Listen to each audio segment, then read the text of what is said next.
മകളെ ശല്യം ചെയ്ത യുവാവിനെ പിതാവ് കുത്തിക്കൊന്നു. കൊല്ലത്താണ് സംഭവം. കൊല്ലത്ത് പെൺകുട്ടിയുടെ പിതാവിന്റെ കുത്തേറ്റ 19-കാരനാണ് മരിച്ചത്. വാക്കേറ്റത്തിനിടെയായിരുന്നു യുവാവിന് കുത്തേറ്റത്. കൊല്ലം ഇരവിപുരം നാൻസി വില്ലയിൽ ഷിജുവിന്റെ മകൻ അരുൺകുമാറാണ്. 19 വയസ്സാണ് മരിച്ചത്. ഇയാളെ കുത്തി ഇരവിപുരം വഞ്ചിക്കോവിൽ സ്വദേശി ശക്തികുളങ്ങര പോലീസിൽ കീഴടങ്ങി. വെള്ളിയാഴ്ച വൈകിട്ട് 6-ന് കൊല്ലം കുരീപ്പുഴ വെസ്റ്റ് ഇരട്ടക്കട വലിയകാവ് നഗറിലാണ് സംഭവം. ഇരവിപുരം സ്വദേശിയുടെ മകളെ അരുൺ ശല്യം ചെയ്തതായി ആരോപിച്ചുണ്ടായ വാക്കേറ്റവും സംഘർഷവുമാണ് കത്തിക്കുത്തിൽ കലാശിച്ചത്.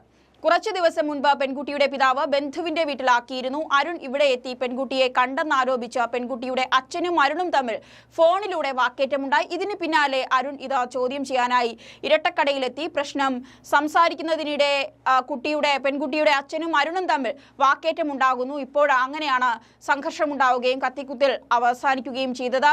പെൺകുട്ടിയുടെ അച്ഛൻ കയ്യിൽ കിട്ടിയ കത്തി ഉപയോഗിച്ച് അരുണിന്റെ നെഞ്ചിൽ കുത്തുകയായിരുന്നു. സാരമായി പരിക്കേറ്റ അരുണിനെ ആദ്യം ജില്ലാ ആശുപത്രിയിലും പിന്നെ കൊല്ലത്തെ സ്വകാര്യ മെഡിക്കൽ കോളേജ് ആശുപത്രിയിലും പ്രവേശിപ്പിച്ചെങ്കിലും രക്ഷിക്കാനായില്ല. മരണപ്പെടുകയായിരുന്നു. മൃതദേഹം സ്വകാര്യ ആശുപത്രിയിൽ മോർച്ചറിയിലാണ്.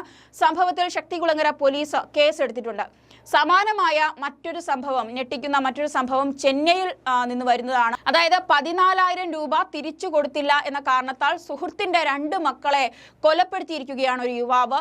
തിരുപ്പത്തൂർ ആമ്പൂരിൽ കടം വാങ്ങിയ പണം തിരികെ നൽകാത്തതിൽ നിന്ന് സുഹൃത്തിന്റെ 2 മക്കളെയും കഴുത്തിനഴിച്ചു കൊന്ന യുവാവാണ് പിടിയിലായത്. വടിവേൽ നഗർ പിള്ളയാർ കോവിൽ സ്ട്രീറ്റിലെ യോഗരാജ് വിനിത ദമ്പതികളുടെ മക്കളായ യോഗിത്, ദർശൻ എന്നിവരാണ് കൊല്ലപ്പെട്ടത്. വെല്ലൂർ ഗുഡിയാത്തം സ്വദേശി വസന്തകുമാർ ഇതിന്റെ പശ്ചാത്തലത്തിൽ പിടിയിലായിട്ടുണ്ട്. സുഹൃത്തുക്കളായ യോഗരാജും വസന്തകുമാറും കെട്ടിട നിർമ്മാണ കരാർ ജോലികൾ ചെയ്യുന്നവരാണ്. യോഗരാജ് ഏതാനും നാൾ മുൻപ് വസന്തകുമാറിൽ നിന്ന് വാങ്ങിയ 14,000 രൂപ തിരികെ നൽകിയില്ല എന്ന കാരണത്തിലാണ് വസന്തകുമാറിന്റെ ഭാര്യ പിണങ്ങി സ്വന്തം വീട്ടിലേക്ക് പോയിരുന്നു.